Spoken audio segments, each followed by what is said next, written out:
Hello friends, நான் இன்னைக்கு pearl millet noodles அதாவது கம்பு நூடுல்ஸ் வாங்கினது தான் உங்கள் கூட ஷேர் பண்ணிக்கிறேன்.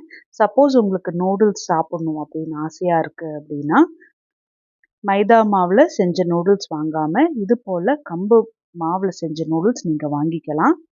இந்த பேக்லேயே என்னென்ன இருக்குது என்னென்ன இல்லை அப்படிங்கிறது எல்லாமே மென்ஷன் பண்ணியிருக்காங்க. ஆர்டிஃபிஷியல் ஃப்ளேவரோ இல்லை ஆன்டி கேக்கிங் ஏஜென்ட் இந்த மாதிரி எதுவுமே கிடையாது. அதே மாதிரி date of manufacturing, date of expiry இது எல்லாமே மென்ஷன் பண்ணியிருக்காங்க. எப்படி செய்யறது அப்படின்னு கூட செஞ்சுருக்காங்க. இந்த பேக்கெட்லேயே பார்த்தீங்கன்னா டயபெட்டிக் ஃப்ரெண்ட்லி அப்படின்னு போட்டிருக்காங்க. இது நம்ம நார்மல் ஹோம்மேட் நூடுல்ஸ் மாதிரியே தான் இருக்கும். இது கூடவே ஸ்பைஸ் பேக்கும் கொடுத்துருக்காங்க. இந்த ஸ்பைஸ் பேக்லேயுமே என்னென்ன போட்டிருக்காங்க அப்படிங்கிறதையும் இந்த கவரில் கொடுத்துருக்காங்க. என்னென்ன இன்க்ரீடியன்ட்ஸ் வச்சு நம்மளுக்கு இந்த நூடுல்ஸ் செய்கிறாங்க அப்படிங்கிறதும் சொல்லியிருக்காங்க. இது பெய்ட் ப்ரமோஷன் கிடையாது. நான் வாங்கினதுனால நான் அவங்க கூட ஷேர் பண்ணுறேன். நீங்கள் விருப்பப்பட்டால் இதை வாங்கிக்கலாம். நான் இது பக்கத்தில் இருக்கிற டிபார்ட்மெண்டல் ஸ்டோரில் தான் பர்ச்சேஸ் பண்ணினேன். இது ஹோம்மேட் நூடுல்ஸ் தான். இது எப்போவும் நம்ம செய்கிறது போல் நீங்கள் செஞ்சுக்கலாம். நான் நிறைய காய்கறி போட்டு தான் செய்வேன். இந்த நூடுல்ஸுமே உங்களுக்கு எப்படி செய்யணும் அப்படிங்கிற வீடியோ வேணும்னா சொல்லுங்கள், நான் லாங் வீடியோவாக போஸ்ட் பண்ணுறேன். இன்றைக்கி ரொம்பவே ஒரு ஹெல்த்தியான டேஸ்டியான வெயிட் லாஸ் ரெசிபி தான் பார்க்க போகிறோம். இது போல் மில்லட்ஸில் ஆன ரெசிபீஸ் எல்லாம் சாப்பிட்டுட்டு வந்தோம் அப்படின்னாவே ரொம்ப சுலபமாக வெயிட் லாஸ் பண்ணிடலாம். இன்றைக்கி நான் எடுத்திருக்கிற ரெசிபி 3/4 டம்ளர் கம்பு. கம்பில் ஏராளமான ஹெல்த் பெனிஃபிட்ஸ் இருக்குது. இதில் ஃபைபர் கண்டென்ட் ரொம்பவே ஜாஸ்தியாக இருக்குது. பிளட்டோட சுகர் லெவலாக இருக்கட்டும், கொலஸ்ட்ராலாக இருக்கட்டும் கம்மி பண்ணும். அதே டம்ளரில் 1/2 டம்ளர் பச்சை பயிர்லேயும் அதிகப்படியான ப்ரோட்டீன்ஸ் இருக்குது, ஃபைபர்ஸ் இருக்குது. அதனால இது கான்ஸ்டிபேஷனுக்கு, வெயிட் மேனேஜ் பண்ணுறதுக்கு, கொலஸ்ட்ரால் லெவல் கம்மி பண்ணுறதுக்கு, சுகர் லெவல் கண்ட்ரோல் பண்ணுறதுக்கு ஹெல்ப்ஃபுல்லாக இருக்கும். ஹேரும் ஸ்கின்னும் நரிஷ் பண்ணுறதுக்கும் ரொம்பவே சப்போர்ட்டிவாக இருக்கும். இது கூட 1/4 டம்ளர் உளுந்தில் அதிகப்படியான ப்ரோட்டீன்ஸ் இருக்குது, அயன் இருக்குது. அதனால நமக்கு நல்ல எனர்ஜி கிடைக்கும், மசில்க்கு, போனுக்கு நல்ல ஒரு ஸ்ட்ரென்த் கொடுக்கும்.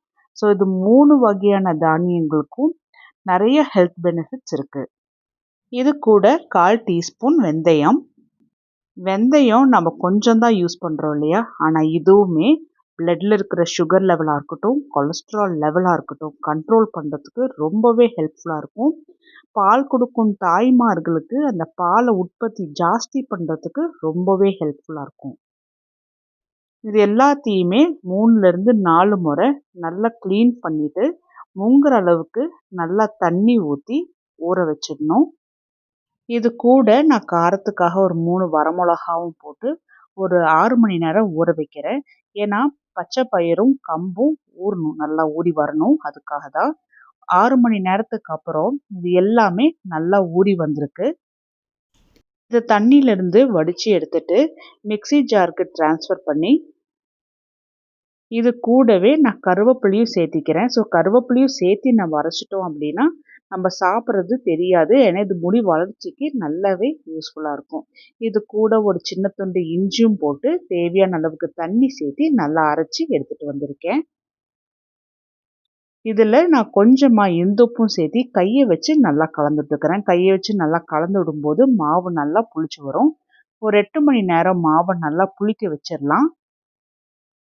பச்சைப்பயிறு சேர்த்தும்போது அவ்வளோ சீக்கிரம் பசிக்காது, நல்லாவே ஸ்டொமக் ஃபில்லிங்காக இருக்கும். இப்போது இதுக்கு ஒரு நல்ல ஒரு டேஸ்டியான சைட் டிஷ் ரெடி பண்ணிடலாம். கடாய் கொஞ்சமாக சூடான உடனே 1 டேபிள் ஸ்பூன் நல்லெண்ணெய் ஊற்றி, எண்ணெய் சூடான உடனே 1/4 டீஸ்பூன் கடுகு, 1/4 டீஸ்பூன் ஜீரகம், ஒரு 4லேருந்து 5 வெந்தயம், 6 பூண்டு நல்லா தட்டி சேர்த்திக்கலாம். மிதமான சூட்லேயே இது எல்லாமே நல்லா பொரிஞ்சு வரணும். பூண்டு நல்லா லைட்டாக ப்ரௌன் கலரில் ஆகிற அளவுக்கு நல்லா வறுத்துட்டு கொஞ்சமாக கருவேப்பிலையும் சேர்த்தி இதையும் நல்லா வறுத்தது போல் எடுத்துக்கணும். கருவேப்பிலையும் நல்லா மொறுமொறுப்பாக ஆனதுக்கப்புறமா 4 பெரிய வெங்காயத்தை சின்ன சின்னதாக கட் பண்ணி வச்சுருக்கேன். இதையுமே தாளிப்போட சேர்த்தி நல்லா ஒரு முறை கலந்து விட்டுட்டு வதங்கிறதுக்கு தேவையான அளவுக்கு மட்டும் நான் கல்லுப்பு போட்டு திரும்பவும் நல்லா வதக்கி விட்டுக்கிறேன். கல்லுப்பு சேர்த்தும் போது வெங்காயம் நல்லா சீக்கிரமாக வதங்கி வரும். ஸோ மூடி வச்சு ஒரு மீடியம் டு ஹை ஃப்ளேமில் வச்சு வதக்கி எடுத்துக்கலாம். அப்பப்போ கலந்துட்டுக்கிட்டே இருக்கணும். அப்படியே 5 நிமிஷம் 10 நிமிஷம்ன்ட்டு அடுப்பில் சும்மா விட்டுடக்கூடாது. அப்போது வெங்காயம் நல்லா கருகின மாதிரி ஆகிடும். நான் அப்பப்போ கலந்துட்டுருக்கேன். வெங்காயமும் நல்லா முருகி வந்திருக்கு. இதில் 4 நார்மல் சைஸ் உருளைக்கிழங்க கொஞ்சம் பெருசு பெருசாக கட் பண்ணி போட்டு தேவையான அளவுக்கு கல்லுப்பு, 1/4 டீஸ்பூன் மஞ்சள், தேவையான அளவுக்கு குழம்பு மிளகாத்தூள்.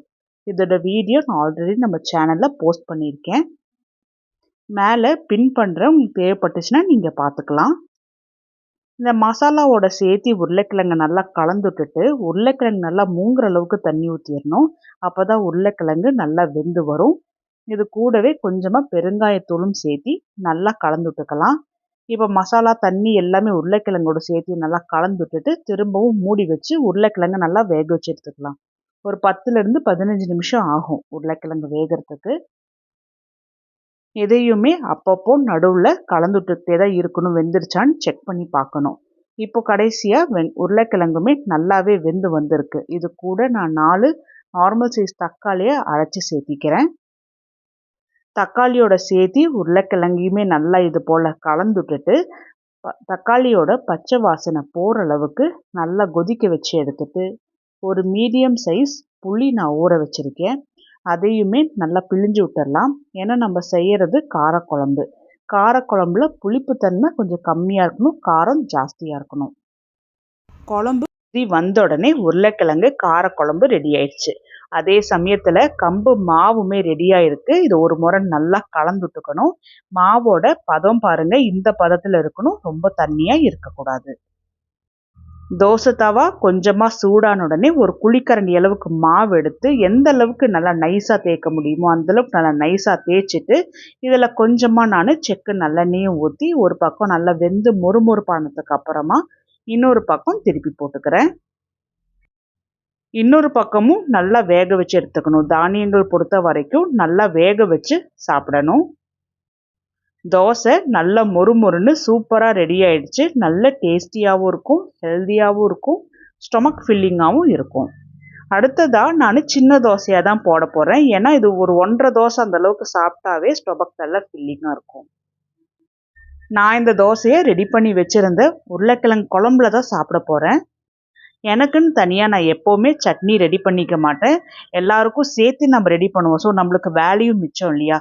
நீங்களும் இதே போல் ட்ரை பண்ணி நல்லா ஹெல்த்தியாக வெயிட் லாஸ் பண்ணலாம்.